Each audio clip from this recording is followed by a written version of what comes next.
Welcome to Authentic Living with Roxanne, a place where we have conscious conversations about things that really matter in our lives.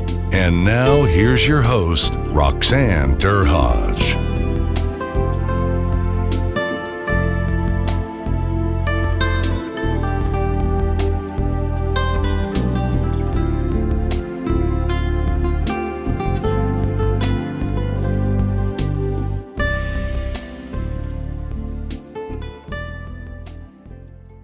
Hi everyone, it's Roxanne Derhaj of Authentic Living with Roxanne. Thanks for tuning in again this week.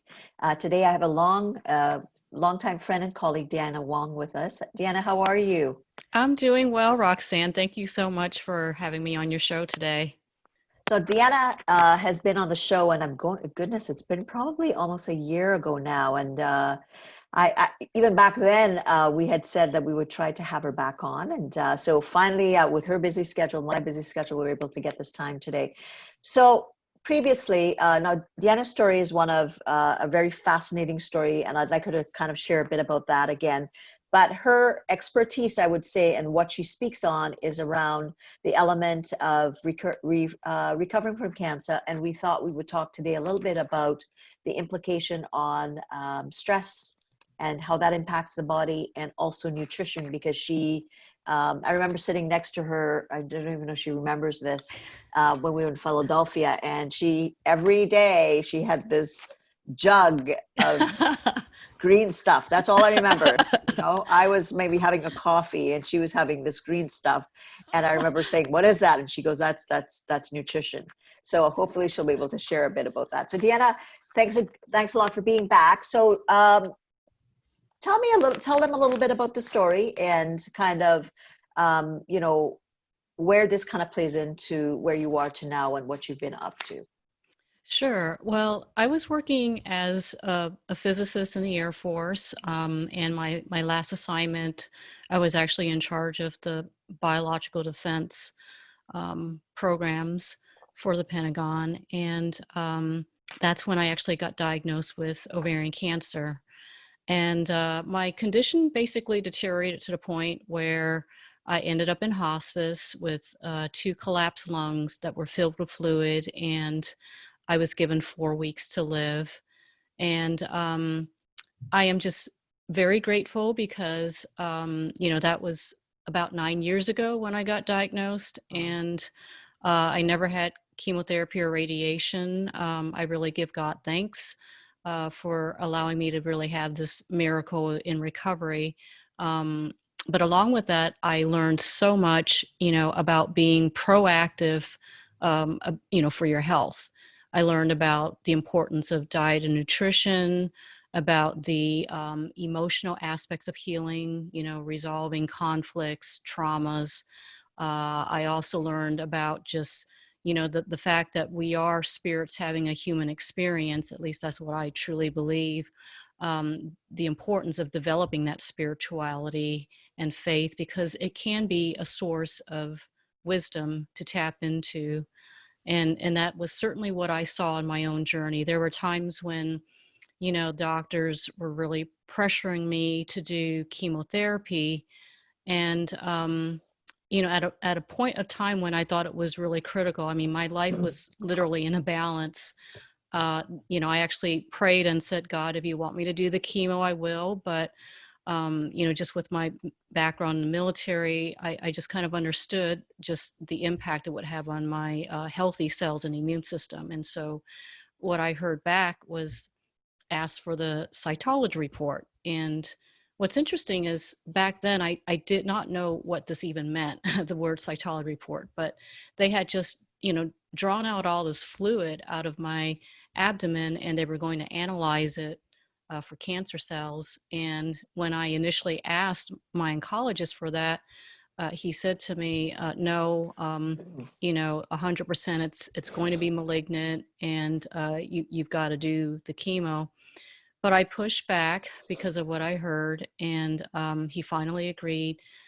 2 days later, he came back to me and told me that it was good that, that I had these instincts, because he said that it came back negative for cancer cells, which actually opened the opportunity, for me to have surgery. And, I share that because it was a point where I feel like I got to the end of even what I could figure out with my own mind, with my, just being analytical as a scientist. I basically got to a point where I yielded. I realized that I could not figure it all out.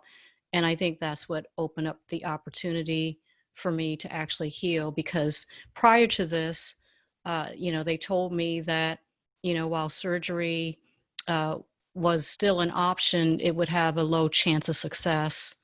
And so that's how I just kept getting worse and worse, and, eventually ended up in hospice. And so now I had the opportunity to see, take this last ditch effort to really try to heal.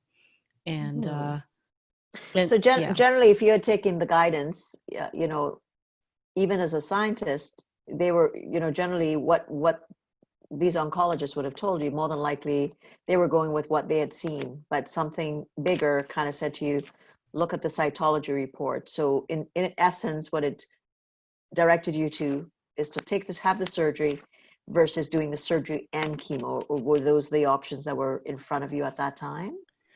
It was always chemo and surgery, right? Okay. And it was just really, I mean, I had many doctors tell me that it was really a miracle that I survived it, because once they did the surgery, it was confirmed with the pathology. I had a very, rare malignant form of ovarian cancer. But I was able to witness actually tumors disappearing. I had tumor in my lung, under my arm. Those were not surgically removed. They disappeared on their own.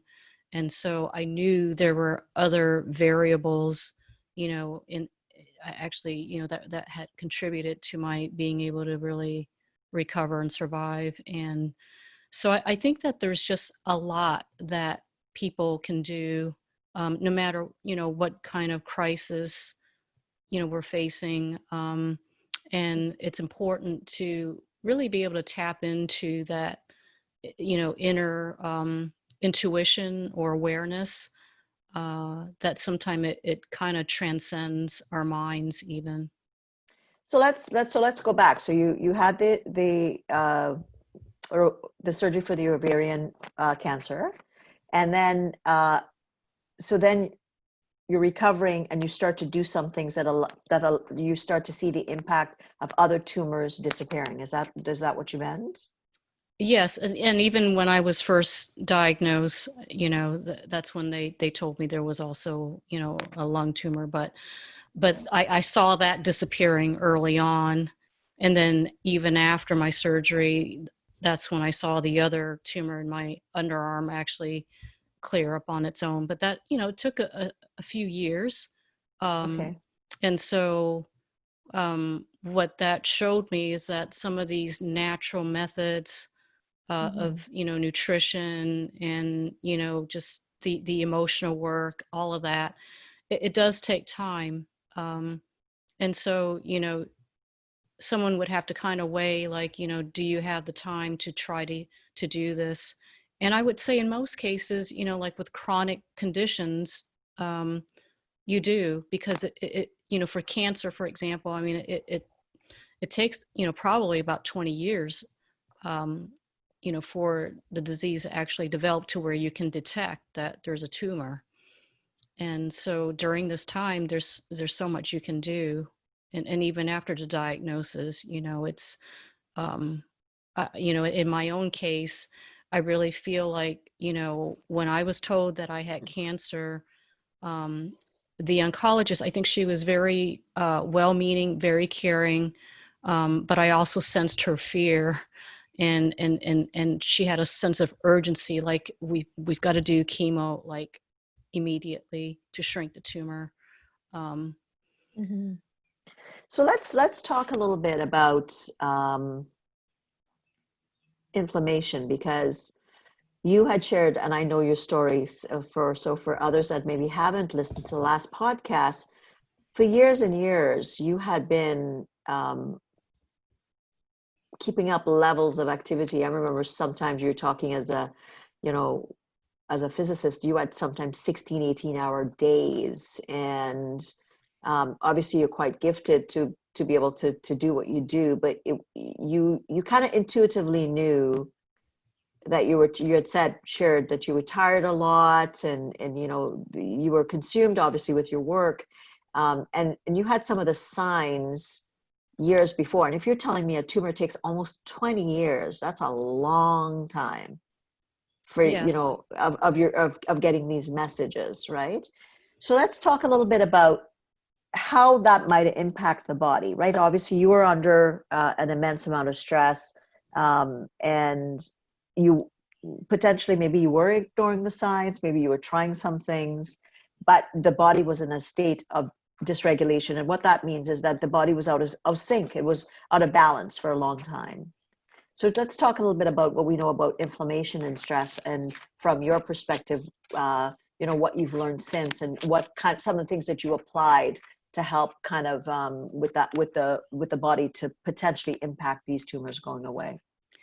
Yeah, so I worked very long hours, and what I saw was that, you know, I wasn't getting enough sleep. You know, I'd go to bed later than I thought I should. And I just thought it came with the territory. You know, I never thought twice about it. And so, you know, feeling tired, not as energetic, that was sort of a given, you know, and I didn't question it. What I've since learned is that you do have to question it. And when you feel even the least bit fatigued, that's your body talking to you. And so, you know, part of what I learned is just the importance of a circadian rhythm. Because if you go to bed, you know, like past, you know, like say 10 o'clock at night, you know, between 10 and 2, the very critical time, that's when a lot of the hormones, you know, are being released in the body, and, you know, they're antioxidant in nature, and a lot of the healing, the repair begins when we sleep. But if we're awake at that time, and, you know, I've heard people say, well, I still get 8 hours of sleep, but I like to go to bed at 1 in the morning. Well, that's not the same, because, you know, you've not allowed those hormones to be, you know, generated and released. And so, um, when you're resting, it's really not as restful.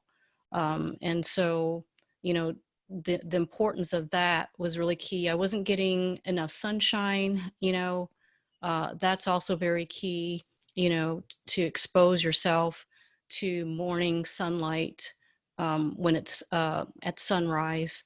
You know, I wasn't doing that. I was getting to work so early. It was still dark in the morning. By the time I left, it was, you know, 9:30, 10 o'clock at night. Wow. So I was exposed, you know, to artificial lights as well. I worked in offices with no windows, and it took a toll. And so that all creates inflammation. Inflammation is really, it's the first step in several stages of disease. Any kind of chronic illness, you know, whether it be arthritis, diabetes, cancer, you know, it always starts with inflammation. And that's really, it occurs when, you know, I like to talk about pH and all this, you know, which is looking at the acid alkaline balance in the body. And, you know, and when I talk about this, I'm not referring to blood pH, because the pH of your blood has to be between a very narrow window, you know, usually around between like 7.35 to 7.43. If it falls outside of that range, you know, we'll actually die. So our body goes through just a lot of effort to maintain that blood pH. And the way it does that is, if the body becomes too acidic, then what happens, like, you know, it will actually draw, you know, what's the most alkaline place in the body? It's Mm. the bones, right? It's your teeth. And so if your body pH, and what I mean by that is really the, you know, just the fluids that are, you know, surrounding your cells, if that fluid becomes too acidic, then it's going to pull minerals like calcium and all that to try to buffer that acidity. And so if you think about it, you know, so many people, like women especially, you know, start to get osteoporosis, you know, when they get older. And see, I don't think that a lot of these conditions are necessarily tied to, you know, old age or, you know, middle age or whatever. It's really because it's an accumulation over a lifetime. And if this, you know, just basic things with the pH, if it's not been addressed, then this can happen. And the other significant thing about this pH, you know, why it's important, you know, it's not simply chemistry. So I want to bring in sort of a biophysics kind of perspective in all this as well. The reason why pH is important is because, you know, our cell membranes, there's a voltage potential, voltage difference that allows, it's that difference in voltage that allows nutrients to get into the cell. And then it also allows toxins to be released from the cells. And so if that voltage drops, okay, then, and because the fluids around the cell becomes too acidic, then the cell's gonna be, it's gonna become less permeable. You know, it senses it and it just becomes kind of hardened, if you will. And so pH is really bringing in more electrons to create a higher voltage potential in the cell. And when it drops, that's when the pH shifts towards acidity. Oh, wow. I couldn't have explained that in a better way. What a simple way to put it, Deanna, because if you look at it like that, so that electromagnetic pulse, naturally our body knows what to do with it. But when it starts to be on an alignment, and if we're saying 20 years, think about that, you're going to let in certain toxins that should be kind of going out, and your nutrition's not going to be taking in what it needs. So that's where we kind of look at that. It's like almost like a bit of a force field around the cells then. Yes, yes. It's a force field not only around the cells, but each organ. And we are energetic beings, so frequencies. Each organ has its own characteristic frequency that's optimal. And so when you get this drop, you know, even at the cellular level, it will trickle up to tissues and then organs. When organs don't have the voltage potential they need to really operate, that's when, you know, you start getting diseases. You know, other organs may compensate, but, you know, if it's over the span of 10, 20, 30 years, the body can only compensate so much. And that's the other thing that I want to bring in that's kind of interesting is that part of, you know, we started off talking about inflammation. Part of what triggers inflammation in today's age that a lot of people may not even think about is cell phone towers and Wi-Fi radiation.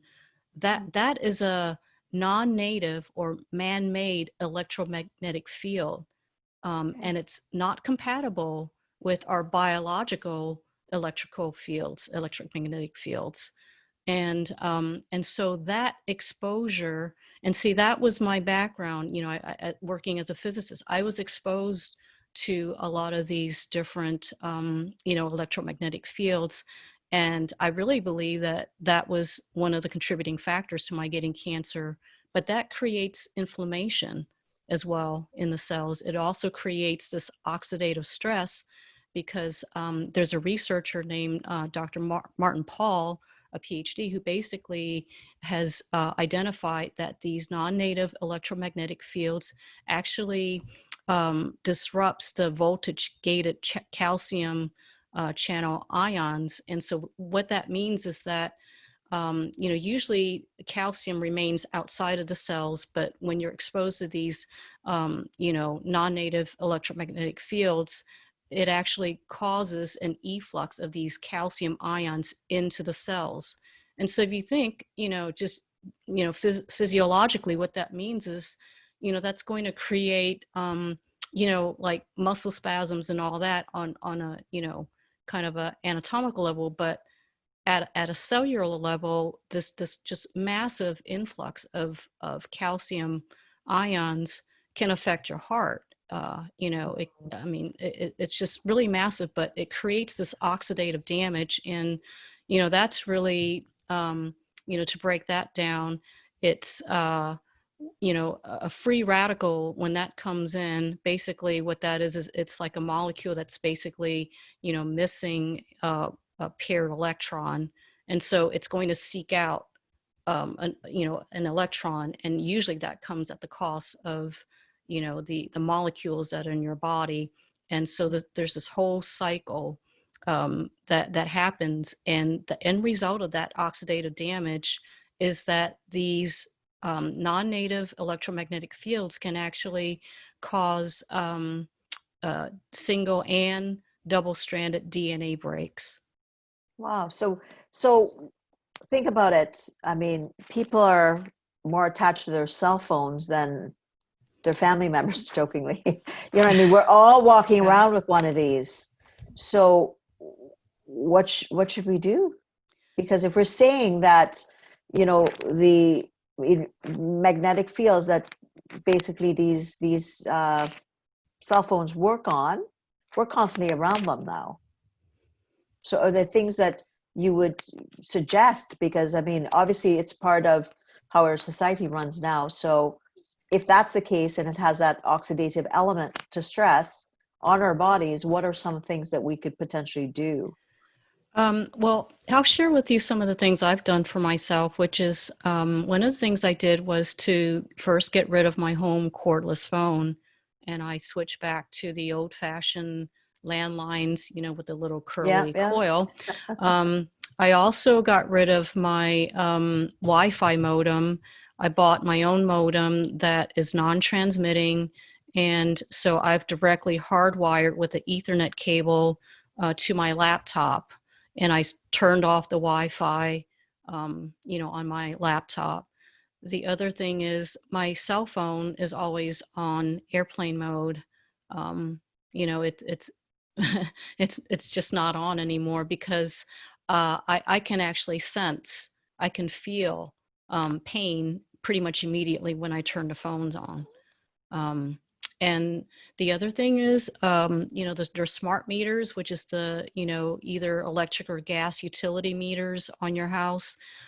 They used to be analog, people used to come out once a month to see your usage, and they have since converted to these smart meters that basically transmit.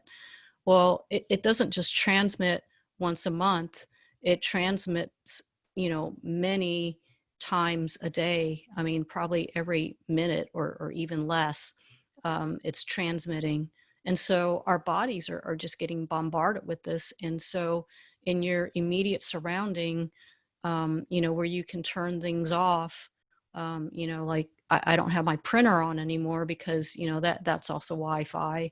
So I only turn it on if I, have to print, and I try to just connect really with a direct cable. So any electronics, basically, you're saying that's where the signal is virtual, should be shut off as much as possible. Yes. And when you're sleeping at night too, even the electrical wiring in our walls, that's at either 50 or 60 hertz, which is 50 or 60 cycles per second, and it can radiate out from the wall several feet. And so, just think about it. Most people have their head near the wall, the headboard of the bed.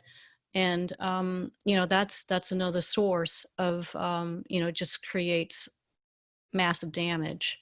And you see, and these are things that, I'm listening to you and I'm like, wow, like, so as much as we can then to minimize that, do some of the things you're suggesting to again, because of that element that our body, like you said, that whatever you called it is trying to find a spot to connect on an energy plane. And that's where the oxidative stress would get to. So as much as we can, because we are surrounded, obviously, unfortunately, by these, satellites or those, yes, those types of things, obviously we have no control. So let's then, so that's something that's ever increasing, something for people to think about, and maybe start to think about making some changes. We'll try to, if you could provide that link for that researcher, we would provide that resource Okay. for him too. So Right. let's talk a little bit now about the element of, now we know that we have to create that balance of alkalinity around the cells, and how nutrition plays into that. Now, I know the average person knows a lot about things, but really let's talk about what you powered up with a lot of things that you must have been doing with your nutrition to get the outside, or wherever that casing was, more on the more almost like a super cell to get into your system to start to decrease or have these tumors disappear. So tell us a little bit about the element or your philosophy on nutrition, and then some basics that we need to know, or even maybe somebody that's struggling with different disorders, what kind of things they might want to do more of. Right. And so, yeah, I radically changed my diet. Prior to getting my diagnosis, I pretty much ate everything. And once I got that diagnosis, it was pretty immediate. I basically switched to an organic, raw vegan diet. And so I massively increased the amount of vegetables, sprouts, and I also ate them mostly raw because when you cook something, that actually destroys the enzymes that are in these plants. And if you think about it, we're living beings. We actually, our bodies operate off of enzymes for basically every function in a body almost. And so we really need these enzymes.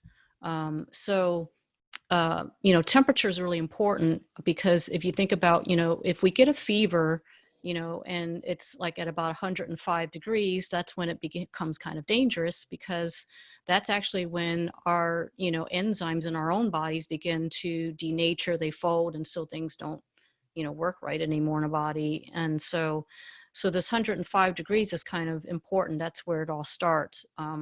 But by 118 degrees Fahrenheit, that's really when you get a total just destruction of these enzymes. And so I made that switch. I also added a lot of green juices, like all those green drinks you saw me drinking at the conference. Yes. And the reason why is that it's interesting, these vegetables and green juices, that they're really much higher in alkalinity. And so it's actually bringing in, and this is just a really beautiful thing when you think about how nature works. These plants are outside in the sun, and they have chlorophyll, in their leaves, which basically receive sunlight. And it's the photons coming off of the sun. And so it's really, when we consume plants or, juices, you're in essence bringing in more electrons into your body. So that is how that shifts the pH. I can, if I, measured my pH, and people can do this, you can buy these pH strips, and you can either test your saliva or your urine, and you can just take a look at it. It's important to look like first thing in the morning after you slept all night, and there's, you kind of see what the metabolic waste that your body has kind of gone through to, repair itself.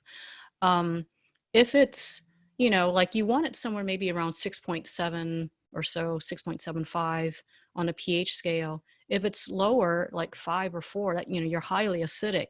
But if you drink some green juice and then you measure it again, you're going to see it shift. It's going to bring it into like 7.0. It's that immediate.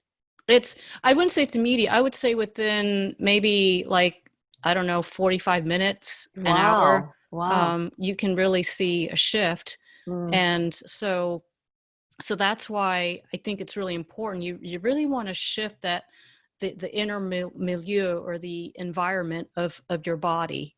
Like right now with all that's going on, with this coronavirus, everyone's really concerned about microbes and bacteria and viruses. But the truth of it is, our bodies actually have so much more bacteria. We're more we have more bacterial cells than we have human cells, which is, and so, but they don't become pathogenic until the terrain kind of warrants them, shifting towards becoming more pathogenic. Until that point, I mean, we're living pretty much symbiotically, with each other. I mean, and they provide a lot of useful functions. They help us to, make vitamins that we need. And so, it's not like this, I feel like sometimes we have almost like this kind of a warlike mentality towards these, tiny microbes. Yeah. And really, it's if we take care of the terrain of our bodies, then it will provide less opportunity for some sort of disease process to start. And we really, if you're talking about a lot of, vegetables, you're talking vegetables, fruits, eating as much raw as possible. Some people are probably freaking out thinking, oh my God, vegan, that's hard to go. So is meat something that you got away from for a reason? Or is it something that if, let's say, if you have grass-fed meats, that's also a viable option, like between the two? Yeah, I got away from meats, and initially, I mean, I was terrified. I was brought up like everyone else that, oh, you need to eat meat for protein, you need to drink milk for, building healthy teeth and bones. But I was not ever what I would consider super healthy, eating all that, even as a child.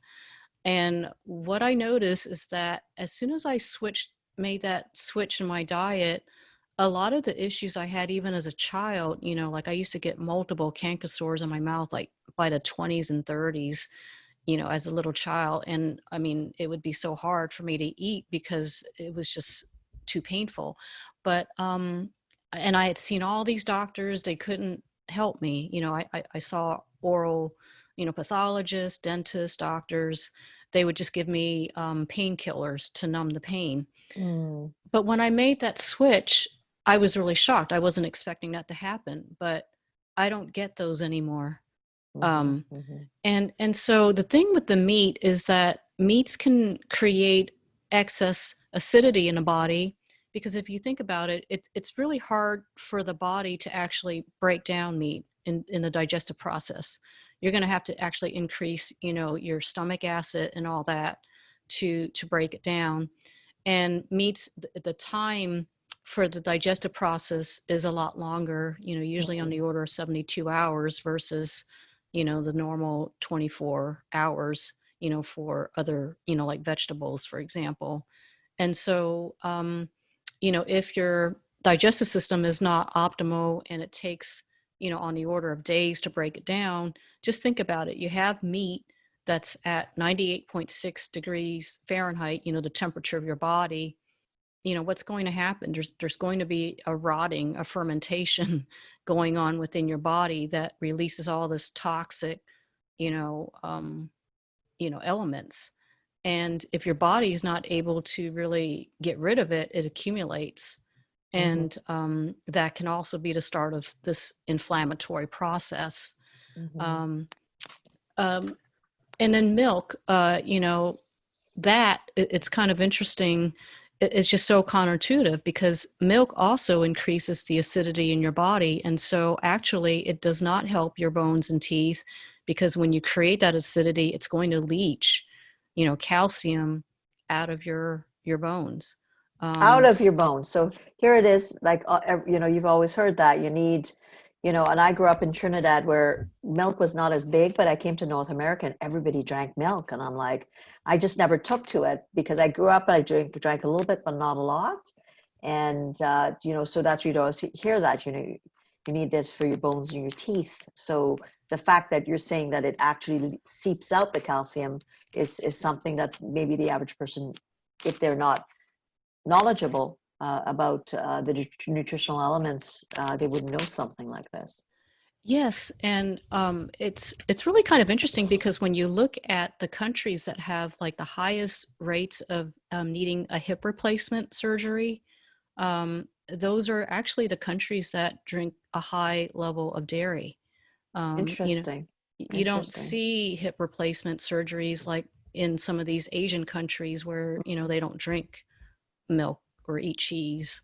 Um, and, Right, right. and then the other thing about it that's interesting that I learned, from having cancer is that, milk is really what, like the mother cow it uses to feed the baby cow to, the calf to grow up into, a full adult size cow. So the hormones are optimized for that. There's growth hormones, casein in these certain percentages that are really not fit for human consumption. We need breast milk from our mothers, Mm-hmm. not from another species. And so this casein protein, there have been studies that show that that's been linked to cancer growth and metastasis as Mm, well. okay. So yeah. So all this really, this is all good information for people to take it in. So any, I often say, any shifts, like you said, with some of the information that you're sharing, could potentially help you kind of get a hold of some of the potential acidity that you're putting into your system. Now let's talk about stress and kind of how that kind of compiles things. We've talked a little about us being electrical beings and some of those things. We talk a little bit about now nutrition and obviously I think sometimes just more information about nutrition is helpful. I think sometimes there's so much information that people don't know which way to go. So thanks for sharing what you shared. So let's now talk a little bit about stress, or us ignoring kind of the signs and the signals that our body and our brain and our mind gives us, and what you kind of also learned in your path around that, and how that it also impacts the system overall. Right. So stress, and stress is like, if we look at it from an energetic kind of perspective, with these electromagnetics, um, stress creates frequencies in our bodies that are not coherent. They're dissonant. And so what happens energetically is that this these dissonant frequencies that don't support biological health are present in our field, and then that actually generates chemicals. So I'll just give a more concrete example. I mean, if someone is stressed out, let's say with this pandemic, they're afraid, they don't want to contract it, or it's stressful, being locked in. We don't know, how long we're going to be locked in, and life, will it ever be the same? And so there's all these fears, and fear creates this whole biochemical cascade in the body. First, the cortisol levels are going to increase. Your adrenals are going to start pumping out that, because it senses that, hey, there's something that is threatening, and the response, usually is fight, flight, or freeze. But Mm-hmm. in that, cortisol is upregulated, and so what happens is, that creates a hormonal imbalance. And so these can all lead to, once again, the whole inflammatory process. And so, and Candace Pert, she wrote a book, called Molecules of Emotion, kind of showing this really direct link between our emotions and, the chemistry, what happens chemically in our body when we're feeling these emotions. And there's so many scientists that are, I think, doing really good research nowadays, just with looking at frequencies, the effect of, if we were to instead think, like through a crisis, when something's happening, that the normal default, I think, is usually fear. But can we instead shift towards looking at the crisis through a lens of love versus fear? Mm-hmm. And so with my, when I had cancer, I kind of said, well, rather than taking the, like the war on cancer mentality, and we have to, you know, poison the cancer out of the body, with chemotherapy, I kind of asked myself the question, can I embrace this cancer for what it's going to show me? You know, the lessons that I can learn from this.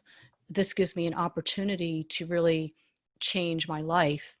And so that's the same thing now with this crisis. You know, we're locked at home, but, you know, looking at the bright side of it, you know, how is, you know, and, you know, maybe some people really have to search. You know, I know that people's livelihoods are kind of at stake.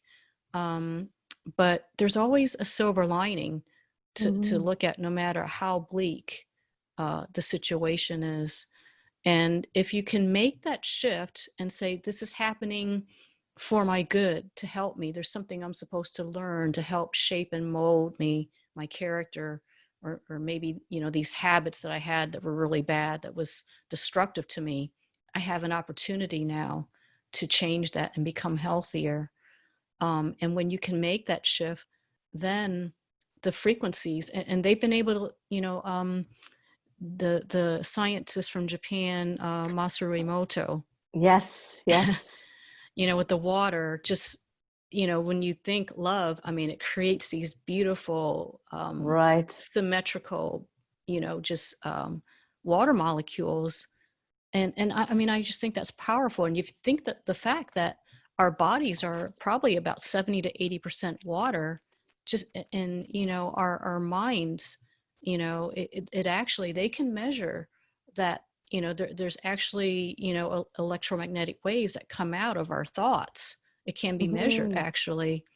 And so that has a direct impact on our body, how we think. So you shifted from, well, you know, the natural thing is everybody hears this big C word and they freak out and they go more into Mhm. fear, but you actually flipped it around and started to say, you know, how can I look at this as a gift of things I can learn? So Mhm. did you do certain mindfulness practices? Did you start doing yoga? Did you, you know, meditate? Or did you just kind of say, I'm just going to stay as present as, you know, obviously what you're talking about is mindfulness encapsulated, right? You know, looking at, okay, today I could look at the fact that I didn't, you know, I went through a difficult treatment today, or I could say, well, I got through another day, and count all the good things in the day versus focusing on maybe one of the difficult treatments that you had had. What other things did you do to really focus on that love concept?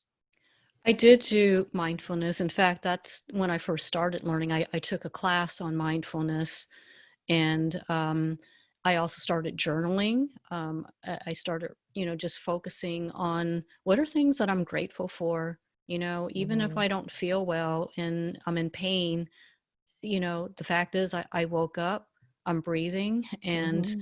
as one of my doctors says, as long as you're breathing, you're more alive than you are dead. um, I Yeah. also, you know, worked with a therapist to work Mm-hmm. through a lot of the emotional, you know, issues that I had. You know, I was, you know, afraid of dying. I was Of afraid of course. suffering, of having pain. Um, and just the sadness and grief, you know, just I thought that, you know, I wouldn't be able to accomplish my dreams. I wouldn't be able to spend time with my family and loved ones. Um, Mm-hmm. and so, you know, just having to deal with all of that in a way. And, you know, I got to a place where I was actually able to let go and not hang on.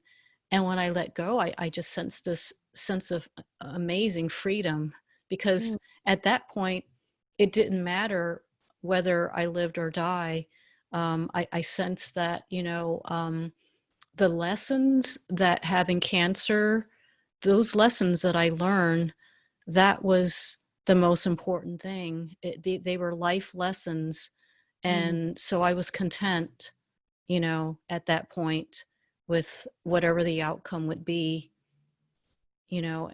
And I think that's something that we can all take with us, you know, just with, you know, this current crisis, the uncertainty. It's trusting in the process. Mm-hmm. um that even though, you know, there's a lot of people that are talking about, you know, well, what's actually happening? You know, was this something that's, you know, naturally occurring? Is this something created in the lab? Was it accidentally released? Was it purposely released? You know, regardless of that, you know, whatever it is, wherever you fall on your beliefs on that, can you be present in the moment? Because it's when we start thinking about our futures and what this could all mean, that creates fear. And so one of the things that I think it's really important is developing an awareness. And that's what I developed when I had cancer, was just getting a sense of, okay, I feel this in my body. What does it really mean? Because it's a language that the body is using to communicate with you. You know, if you have this headache, you know, are you experiencing tension? You know, do you have, you know, stiffness and pain in your shoulders and neck, which is where a lot of people carry tension? Or maybe you have knots in your stomach, or, you know, or difficulty digesting, bloating, gas after you eat. These are all different signs and symptoms. And sometimes it may not be a physiological reason, as far as, you know, there's some, you know, you're fighting some sort of, you know, germ or something. Sometimes it could be just how you feel emotionally. You know, that's why, you know, when people are upset, often it's probably not the best time to eat. You know, Yes, you're not of going to be able course. to digest your food, because everything is just so intimately, you know, connected. And so, So when, the main pervasive thing is just to listen and to recognize that your body, you know, I often say, you know, and even more so today, just listening to you describe it as from a person that's recovered, but also from a scientific view, it shows me the amazing elements that our body has the capacity to do on an ongoing. How many things have to go right for us to be able to function in our body? Right. That's the amazement that I'm listening to you. I'm yes, like, wow, you know, and that it takes so much and it gives us so many opportunities to be able to create shifts. Right. You know, like you said, absolutely. yeah, if it's our mind, if it's our, or if our tummy's flippy today, maybe it's something that I ate, or maybe I'm worried about something that's happened, or maybe I just listened to too much news today, or, but I think that that reflection, right? So biologically, obviously there's certain things that we can do, like you said, to help, you know, accentuate what we have. There's actions that we can take. There's food that we can put in, good nutrition that we can put, but also to deal with that moment, to be able to learn to, you know, and most of us are not very good at it, at really stopping and teaching ourselves just to stay in the present, which is the most difficult things for most of us to do. It is, because I think sometimes, you know, we kind of let our minds run away. And, you know, it's interesting because when I had cancer, and I had, you know, I had such excruciating pain in my body that when they put me on this morphine IV, it didn't take any of the edge of the pain off. And so initially I was terrified, because my body was actually convulsing involuntarily from the pain. But then I remembered something that I heard from Deepak Chopra, who said that wherever you're feeling pain in your body, breathe into that space and send it love and compassion. And Mm-hmm. so I did that, and it took 6 hours of doing that, but it completely resolved the pain. Um, and so this whole mind-body connection is so Mm-hmm. strong. And I mean, so where, you know, where the mind goes, the body kind of follows. Mm-hmm. Mm-hmm. So, you know, if we're following fear, and like what you had talked about, the news, you know, news can be kind of more slanted towards a lot of negativity. And so, so what I found when I had cancer, for probably like 2 years, I did not watch any news. I Yeah. totally just Yeah. Yeah. backed away. Yeah. As much Um, as you can. And I think that's something that's really valuable in this time. I get that we need to do certain elements of what's happening, and I'm not talking about being remiss to not having certain knowledge, but then to just check it if you need certain information, and then turn it off yes. as much Yeah. as you can. Well, Deanna, this has been tremendous. I enjoyed our conversation the first time, and you've added so much more wealth of wisdom today. Thank you so much. So any last words that you want to share? And also I want you to, I'm sure people are going to have a lot they would love more information from you. Tell people where they can reach you. And I think you wanted to offer something to anybody that listened. You can tell them about that too. Oh, sure. Yeah. I just want to just say that, no matter what's going on in your life, no matter how challenging things may be, always have hope, because if you can really remain present, you realize that there's just an infinite number of possibilities that can happen out of any situation, any crisis. There's always opportunity. And so, hang on to that hope and stay present and, seek out, things that you can be grateful for, because I really believe that having a spirit, this attitude of gratitude, it changes everything just energetically within your body.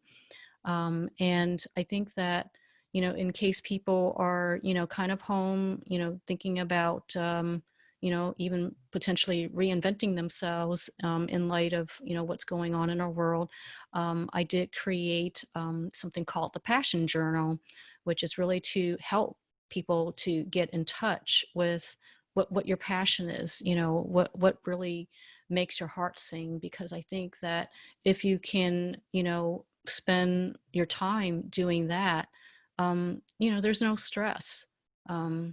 There's only gratitude for being able to do that, which brings you joy. And so people can find me on my website, which is my name, deannawon.com, DEANNAWON.com. And I'll send you a link also. Awesome. To post in the show notes for this journal. Well, thank you again. Your wisdom has just been amazing. And for everybody, I guess, what am I taking away? I'm taking away that our body has the intuitive knowledge. We just have to listen to all the great tips that Deanna gave today and start, even if you implemented one of what she shared with us today, one, maybe two, and, progressively start to make a bit more changes as you go. You know that you're working with your body to keep in alignment, and then the body just naturally does its thing that it's been doing all our lives.